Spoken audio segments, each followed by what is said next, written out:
Bismillahirrahmanirrahim. Uh, Pertama, kalau kita bicara tentang perang melawan terorisme ya, atau war on terrorism, yang kemudian juga saat sekarang ini lebih bergeser kepada war on radikalisme ya, perang melawan radikalisme. Ini tidak bisa dilepaskan dari agenda global Amerika Serikat ya. Jadi ketika kita bicara apa yang terjadi di satu kawasan, termasuk negeri-negeri Islam, ya, termasuk Indonesia, kita tentu tidak bisa melepaskannya bahwa Indonesia itu tidak berada dalam ruang hampa, gitu ya, yang tidak memiliki koneksi dengan dunia global. Gitu ya. Apalagi mengingat posisi negara Indonesia ya bisa disebut sebagai posisi negara pengekor gitu ya. Jadi kalau kita merujuk ke buku Mafahim Siyasiyah ya, itu disebutkan ada beberapa tipe negara di dunia. Yang pertama adalah negara adidaya, yang dia yang memimpin dunia, sekaligus tentu dia mendominasi dunia dan membuat kebijakan-kebijakan apapun di dunia ini. Yang kedua, ada yang disebut dengan tipe negara satelit ya, yaitu negara yang mengikuti ya negara induknya ya, seperti Jepang mengikuti Amerika. Jadi Jepang ini merupakan negara satelit ya. Yang ketiga itu adalah yang ketiga. Yang kedua itu lewat tadi adalah negara-negara besar ya, yang berupaya mengikuti negara adidaya ini. Ya, dalam hal ini misalkan adalah Prancis, Inggris, kemudian Rusia. Ya, ini adalah negara-negara besar yang termasuk Cina sekarang ini yang berupaya untuk bersaing ya, atau paling tidak mengikuti ya negara adidaya ini, yaitu Amerika Serikat ya. Ketiga adalah negara satelit ya. Negara satelit itu adalah negara yang mengikuti negara lain ya. Bukan karena negara itu lemah ya, tapi dia lebih memilih mengikuti negara yang lebih besar ya. Misalkan Jepang ya, Jepang terhadap Amerika, karena setelah Perang Dunia Kedua yang ditandai dengan kekalahan Jepang, ada kesepakatan antara Jepang dan Amerika bahwa Jepang di bawah payung keamanan Amerika, dan Jepang tidak boleh membangun kekuatan militernya ya yang dianggap bisa mengancam kepentingan negara-negara Barat dan termasuk Amerika ya. Nah, sejak saat itu kalau kita lihat Jepang selalu berada dalam posisi sebagai negara satelit ya yang mengikuti Amerika. Yang keempat itu adalah negara pengekor ya, atau ad-daulatut tabi'ah gitu ya. Negara pengekor ini dia ikut saja gitu ya, karena memang negara ini adalah negara yang lemah. Dia ikut saja kepada negara-negara yang besar ya, atau negara-negara adidaya. Nah, kalau kita lihat posisi negeri-negeri Islam ya, itu sebagian besar itu berada pada posisi negara pengekor ini ya, ad-daulatut tabi'ah ini ya. Siapa yang diikuti? Yaitu negara-negara negara adidaya. Karena itu ya, dalam posisi sebagai negara yang pengekor ini ya, maka tidak mungkin ada kebijakan-kebijakan ya, baik itu politik, ekonomi, militer ya, tanpa terkait dengan kebijakan global dari negara adidaya. Itu pasti ada hubungannya gitu. Nah, dalam konteks itulah kita ketika melihat ya perang melawan terorisme di Indonesia, yang juga sekarang lebih banyak bergeser kepada perang melawan radikalisme, ya itu tidak bisa dilepaskan dari konteks perang global itu, yaitu perang global yang memang dirancang oleh Amerika ya pasca Perang Dingin ya. Jadi kita tahu ketika Perang Dingin Amerika menggunakan isu apa yang disebut dengan politik pembendungan ya, containment policy ya, politik pembendungan terhadap komunisme itu menjadi alat atau legitimasi Amerika untuk masuk ke banyak kawasan dunia ya, melakukan kerjasama dengan alasan perang melawan komunisme ya. Seiring dengan runtuhnya komunisme, Amerika itu kemudian tidak lagi memiliki legitimasi yang kuat ya untuk melakukan intervensi ya, ke negara-negara lain di kawasan dunia, termasuk di negeri-negeri Islam. Maka Amerika itu membutuhkan legitimasi baru. Ya. Nah, legitimasi baru inilah yang disebut sebagai perang melawan terorisme. Ya. Ditandai dengan serangan terhadap WTC ya pada tanggal 11 September 2001 ya. Sejak saat itu Amerika kemudian memberikan pilihan kepada dunia. Ya, kita ingat sekali bagaimana pidatonya George W. Bush pada waktu itu ya. Dia mengatakan kepada dunia, either you are with us or you are with terrorists. Dia katakan begitu. Jadi dia memberikan dunia ini hanya ada dua pilihan, kamu ikut kami atau kamu ikut teroris. Ya. Maka perang melawan terorisme ini sesungguhnya adalah perang global Amerika untuk melegitimasi ya intervensinya di berbagai kawasan dunia ya, termasuk negeri Islam.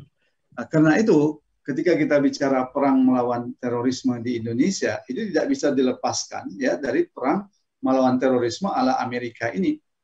Maka tidaklah mengherankan ya kalau apa yang menjadi musuh dari perang melawan terorisme ala Amerika itu pula yang kemudian kerap kali ya menjadi musuh perang melawan terorisme yang ada di negeri-negeri Islam ya, termasuk Indonesia. Dan yang kemudian menjadi musuh dari perang melawan terorisme ini ya, yang dibangun sebagai musuh sebenarnya lebih tepat seperti itu ya, yang dimonsterisasi ya, yang dimonsterisasi sebagai musuh untuk membentuk apa yang disebut dengan common enemy itu adalah Islam ya, dan umat Islam yang oleh Tony Blair itu disebut sebagai penganut ideologi iblis ya, evil ideology ya. Tony Blair pernah berkata di depan Partai Buruh pada waktu itu ya, dalam pertemuan Partai Buruh di Inggris, dia mengatakan apa yang dia sebut sebagai ideologi iblis ya. Apa yang dia sebut sebagai ideologi iblis itu memiliki 4 karakter ya. Nah, ini perlu kita catat karena ini sebenarnya merepresentasikan ya pandangan negara-negara Barat secara keseluruhan. Dan apa yang dia sebut sebagai perang melawan apa yang dia sebut sebagai ideologi iblis itu memiliki 4 karakter. Yang pertama, ingin menerapkan syariat Islam ya, lebih kurang begitu ya. Yang kedua, ingin menyatukan umat Islam di bawah naungan khilafah. Yang ketiga, bertentangan ya, menolak demokrasi ya, menolak kapitalisme. Yang keempat, berupaya untuk menghilangkan eksistensi penjajah Yahudi di Palestina gitu ya, Israel ya. Inilah yang oleh Tony Blair disebut sebagai evil ideology ya. Dan inilah yang kemudian secara fakta diadopsi ya oleh Barat ya ketika bicara perang melawan terorisme. Maka tidak mengherankan siapa yang disebut musuh oleh Barat itu adalah kelompok-kelompok umat Islam ya. Yang pertama yang menentang penjajahan Barat ya, seperti kelompok-kelompok perlawanan ya di Irak ya, kelompok-kelompok perlawanan di Palestina yang sejatinya mereka itu adalah kelompok yang berjihad ya untuk membebaskan negeri mereka itu dari penjajahan. Kita tahu baru-baru ini Inggris telah memasukkan Hamas itu sebagai kelompok teroris. Gitu. Sementara penjajah Yahudi yang sebenarnya terus-menerus melakukan tindakan terorisme negara itu kemudian tidak dianggap sebagai teroris. Ya. Maka bisa kita lihat siapa yang menjadi list ya dari daftar kelompok-kelompok teroris itu mayoritas itu adalah umat Islam. Ya, kelompok-kelompok Islam. Ya, kelompok-kelompok yang dengan kategori pertama tadi ya melawan penjajahan di negeri-negeri Islam, atau yang kedua kelompok-kelompok yang secara pemikiran ya itu dianggap mengancam ya penjajahan Amerika. Itu juga kerap kali dimasukkan dalam kelompok terorisme ini. Dan bisa kita lihat siapa yang paling banyak di penjara Guantanamo ya, yang oleh Obama ketika kampanyenya dijanjikan untuk ditutup, tapi sampai sekarang belum ditutup. Ya. Itu sebagian besar itu adalah umat Islam. Ya. Nah, maka kalau kemudian ya perang melawan terorisme di Indonesia itu mengadopsi atau terkait linknya dengan perang terorisme ala Amerika, maka kita bisa memahami ya apa yang terjadi di Indonesia saat sekarang ini. Kenapa kemudian yang banyak menjadi target itu adalah kelompok-kelompok Islam atau tokoh-tokoh umat Islam. Jadi kita bisa mengerti dan bisa memahami itu. Itu yang menurut saya hal yang paling mendasar ya ketika kita membaca ya perang melawan terorisme di negeri-negeri Islam. Ya, tadi menarik itu penjelasan definisi terorisme yang disampaikan Tony Blair tadi ya. Menolak ingin menerapkan syariat Islam, ingin menyatukan dunia Islam dalam sebuah institusi khilafah dan menolak demokrasi serta menghilangkan atau tidak mengakui adanya eksistensi penjajah Israel gitu ya. Tapi ini kan sebenarnya kalau kembali ke kata teroris sendiri itu kan harusnya dikaitkan dengan aktivitasnya yang melakukan teror gitu ya, melakukan ancaman, melakukan kegiatan yang mengerikan, menakutkan gitu ya. Padahal orang yang menyuarakan tentang syariat, orang yang menolak atau tidak percaya dengan demokrasi itu kan tidak harus berkaitan dengan tindakan-tindakan yang aktivitasnya itu tidak harus berkaitan dengan tindakan teror gitu ya. Bisa jadi aktivitasnya hanya pemikiran gitu kan. Tapi tetap bisa dikategorikan sebagai teror, gitu, sebagai teroris gitu oleh Barat gitu ya, Pak Farid. Ya, persoalan paling mendasar dari perang melawan terorisme itu adalah definisi terorisme itu sendiri. Ya. Yang itu definisinya, sampai sekarang itu belum ada definisi yang kemudian diakui secara internasional gitu ya. Karena ketika itu didefinisikan ya, maka itu akan terkait juga dengan pihak-pihak Barat ya yang juga melakukan hal yang sama. Kan? Jadi kalau disebut dengan terorisme itu adalah tindakan teror ya, tindakan membunuh yang dalam jumlah yang besar ketika dia menyebarkan ideologinya atau keyakinannya, maka itu berlaku juga bagi negara-negara Barat ya yang juga menyebarkan ideologi kapitalisme itu dengan kekerasan ya. Karena itu Barat itu paling menghindar mendefinisikan istilah terorisme itu ya. Dan itulah juga yang membuat ya kita pernah berdiskusi dengan salah seorang anggota DPR ya yang merumuskan atau banyak yang ditugaskan untuk merumuskan rancangan undang-undang terorisme. Nah, salah satu permintaan dari satu pihak ya, saya tidak usah sebutkan namanya, itu adalah menyatakan terorisme itu tidak usah didefinisikan gitu. Itu sampai seperti itu tuntut permintaannya gitu ya. Kenapa? Ya, kalau itu didefinisikan itu bisa kemudian tidak lagi mengarah pada satu kelompok ya. Sebutlah kelompok Islam, tapi dia bisa mengarah pada kelompok-kelompok lain, bahkan mengarah pada negara sendiri ya. Ini tentu tidak diinginkan. Jadi pendefinisian dari terorisme itu sendiri kerap kali menjadi kabur ya. Karena memang ya perang melawan terorisme ini adalah perang yang dirancang untuk kepentingan Barat, gitu kan. Maka istilah-istilah terorisme itu atau istilah-istilah radikalisme itu adalah istilah-istilah yang memang pengertiannya itu sengaja dikaburkan karena ini terkait dengan propaganda, ya. Jadi kalau kita bicara propaganda itu pasti istilah-istilahnya itu adalah istilah-istilah yang kabur dan sengaja dibiarkan kabur, ya. Itu menunjukkan bahwa itu adalah propaganda. Seperti apa itu teroris, apa itu radikal. Saya kira sampai sekarang tidak ada kesepakatan untuk menyebut apa yang disebut dengan radikal itu, ya. Masing-masing kemudian bisa mendefinisikan apa yang disebut dengan radikal itu. Tapi kenyataannya sebutlah secara de facto, ya, perang melawan terorisme atau perang melawan radikalisme itu memang mengarah kepada umat Islam, ya. Dan itu bisa kita lihat, ya, karena memang perang ini adalah perang yang dirancang oleh Barat, ya, untuk kepentingan negara-negara Barat. Dan ini yang sebenarnya patut kita sayangkan, ya. Maka tidak mengherankan, sangat jelas dalam konteks Indonesia, pihak pemerintah Indonesia sampai sekarang itu berusaha menghindar, ya, dari penyebutan teroris misalkan kepada OPM misalkan, ya. Itu tentu punya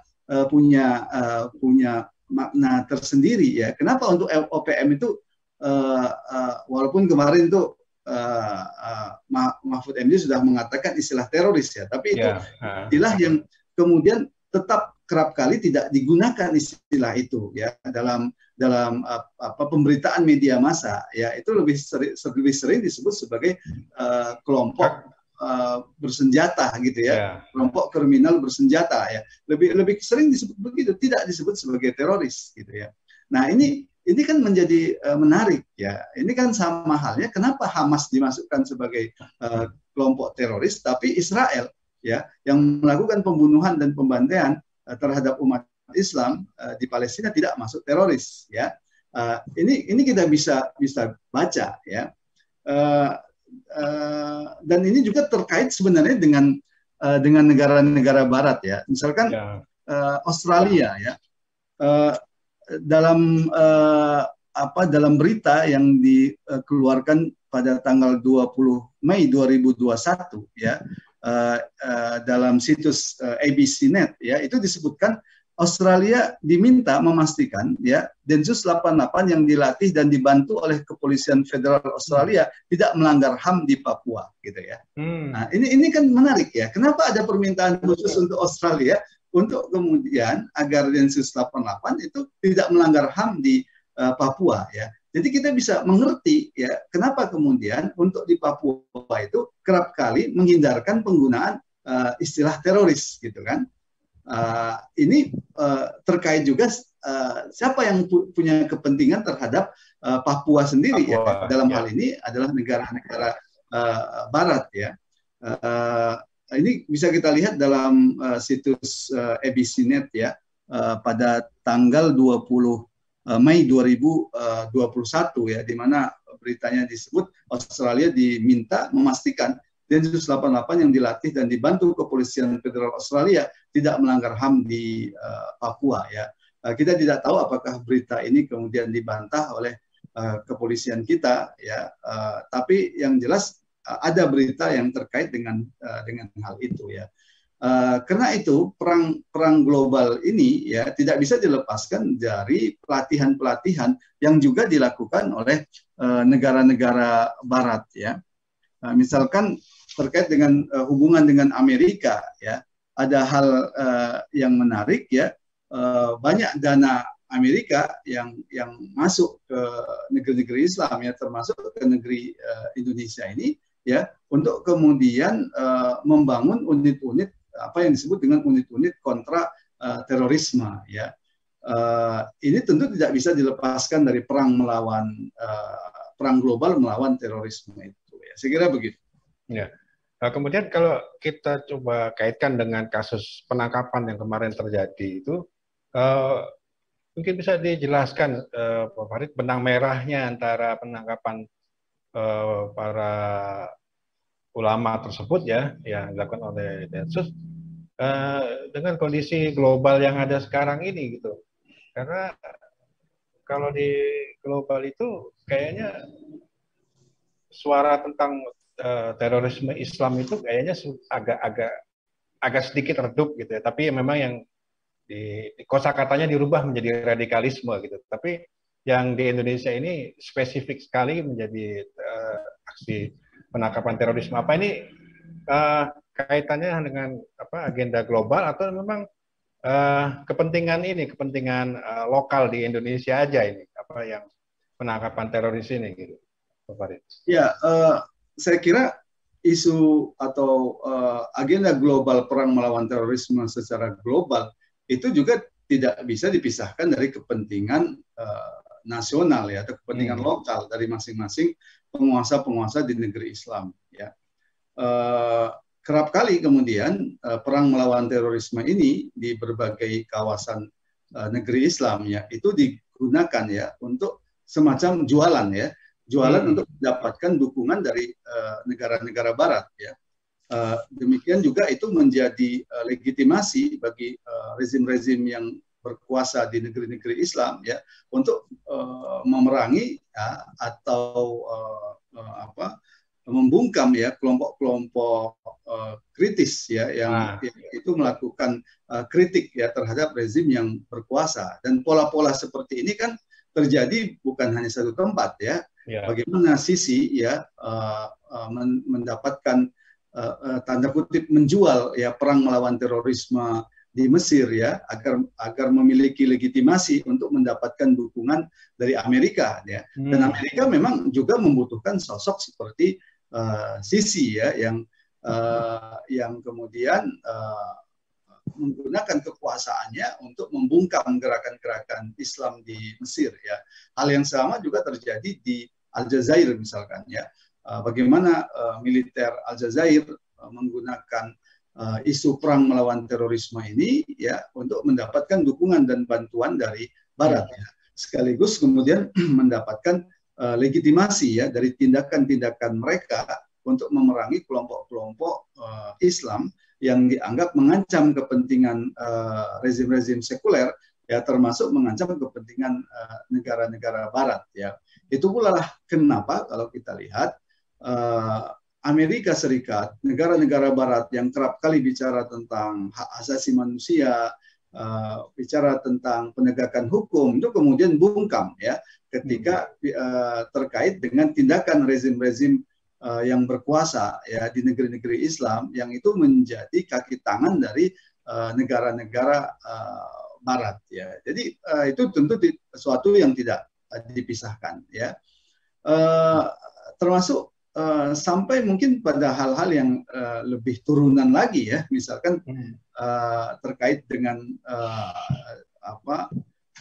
keinginan mendapatkan bantuan dari luar negeri misalkan ya, atau mendapatkan bantuan dana untuk proyek-proyek yang selama ini dilakukan, itu mungkin saja terjadi dan itu bisa kita mengerti ya.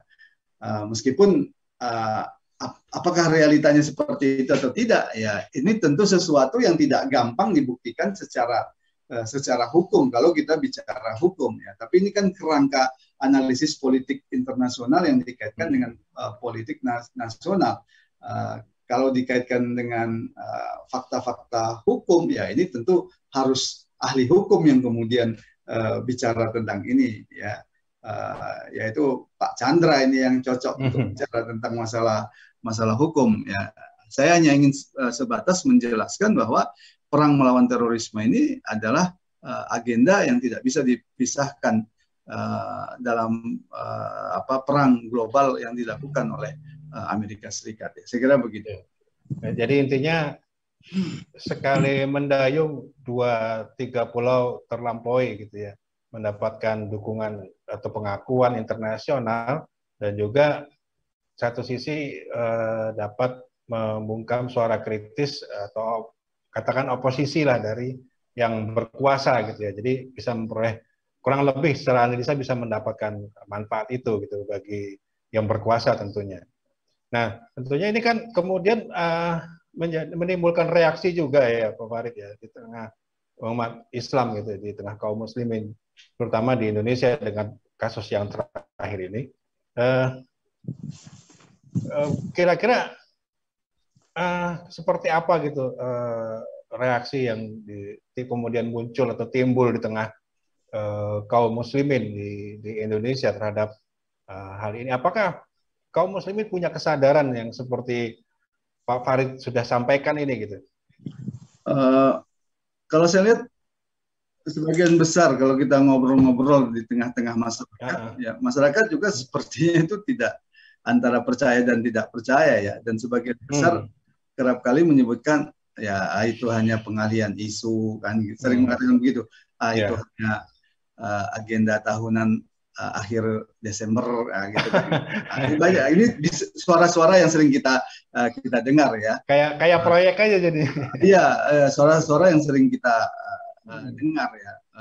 Tentunya sekali lagi ya, kalau kita bicara hukum ini tentu perlu pembuktian hukum ya, apakah benar-benar melakukan pelanggaran hukum atau tidak, meskipun justru di situ sulitnya ya ketika mendefinisikan apakah yang dilakukan itu pelanggaran hukum atau tidak. Jadi di tengah-tengah masyarakat sendiri kalau saya lihat ya, hal-hal seperti ini ya agak miring ya masyarakat kemudian membicarakannya. Yang jelas kalau kita lihat dari sudut pandang Islam ya, tentu Islam tidak membenarkan ya tindakan-tindakan pembunuhan ya tanpa kemudian didasarkan kepada alasan-alasan syar'i ya.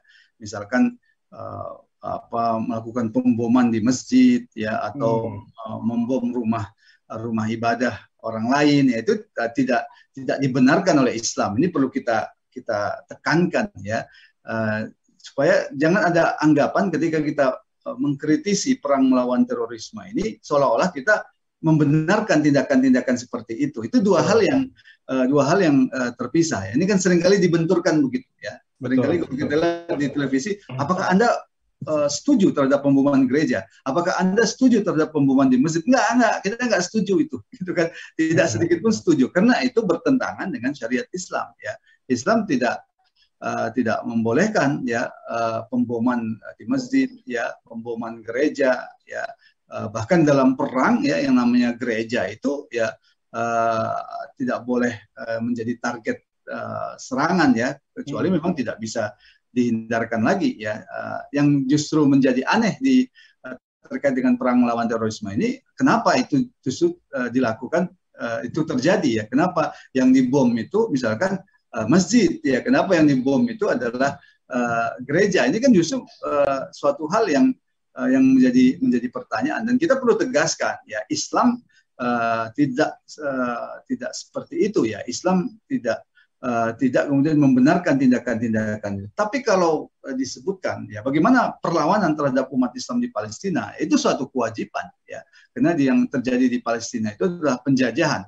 Bagaimana perlawanan yang dilakukan oleh umat Islam di Suriah terhadap Amerika, terhadap Rusia misalkan, yaitu memang kewajiban yang diperintahkan oleh syariat Islam. Jadi ketika satu negeri Islam itu diserang, maka adalah wajib hukumnya bagi masyarakat yang ada di sana untuk melakukan perlawanan ya, bahkan hukumnya itu adalah fardu ain. Ini kan tidak berbeda dengan ketika Belanda masuk ke Indonesia dan kemudian menyerang Indonesia ya, maka pada saat itu kan ulama-ulama kita itu menyerukan resolusi jihad ya, untuk perang untuk melawan penjajah itu ya. Tapi kalau kemudian apakah ini berarti membenarkan tindakan pemboman di masjid, gereja? Tentu tidak ya.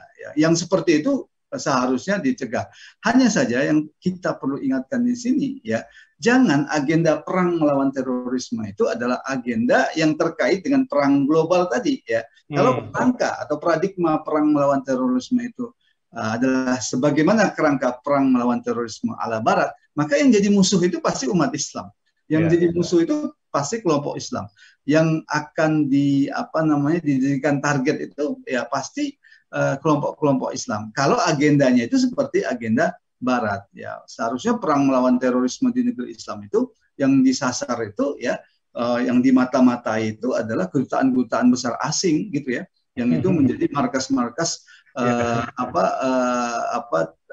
kekacauan di negeri-negeri Islam ya, seperti kedutaan besar Amerika. Itu yang harus dimata-matai ya. Demikian juga tindakan-tindakan yang pihak-pihak tertentu yang dianggap mewakili Amerika ya, yang berpihak untuk kepentingan Amerika, itu yang harus dimata-matai ya. Karena Amerika lah yang secara nyata-nyata itu telah memerangi umat Islam yang bermusuhan dengan umat Islam. Jadi jangan sebaliknya ya, jangan umat Islam yang kemudian dijadikan targetnya. Kalau seperti itu terjadi, maka kita bisa menduga kuat, ini kalau dalam bahasa hukum ya, bisa menduga kuat bahwa kebijakan perang melawan terorisme di Indonesia itu memang terkait dengan kebijakan perang melawan terorisme ala Amerika yang menjadikan Islam dan umat Islam itu menjadi targetnya. Saya kira begitu. Dan kalau seperti itu ya Pak Farid, kemungkinan nggak akan berhenti sampai di sini gitu hal-hal ini kan, penangkapan macam ini nggak akan berhenti di sini. Dikhawatirkan masih akan bisa tetap ada gitu, tetap terjadi terhadap umat Islam yang memang mau menyuarakan hal-hal yang tadi gitu ya, menyuarakan tentang pentingnya syariat Islam, menyuarakan tentang kerusakannya demokrasi, menyuarakan tentang penolakan terhadap eksistensi penjajah Israel. Itu selama ada kaum muslimin yang tetap itu akan tetap terjadi gitu ya. Itu bisa berhenti kalau intervensi Barat itu dipotong di negeri Islam. Maka itu akan berhenti. Tapi kalau intervensi Barat itu tetap ada kerjasama perang melawan terorisme antara negeri Islam dengan Barat, ya, ada bantuan dana yang terus mengalir, ya, ada pelatihan terus mengalir, maka ini akan terus terjadi, ya. Dan kita perlu catat bahwa perang melawan terorisme ini adalah perang yang penuh dengan konspirasi, ya. Jadi kita juga jangan alergi, ya, bahwa ada konspirasi, ya ada konspirasi itu, meskipun kita tidak juga paranoid gitu ya, sedikit-sedikit konspirasi ya. Jadi bahwa konspirasi itu ada ya, tinggal kita melihat adakah buktinya atau tidak ya. Jadi kalau dikatakan tadi kapan berhentinya ini, kalau intervensi negara Barat di negeri-negeri Islam itu diputus ya, baru ini akan berhenti ya. Ya.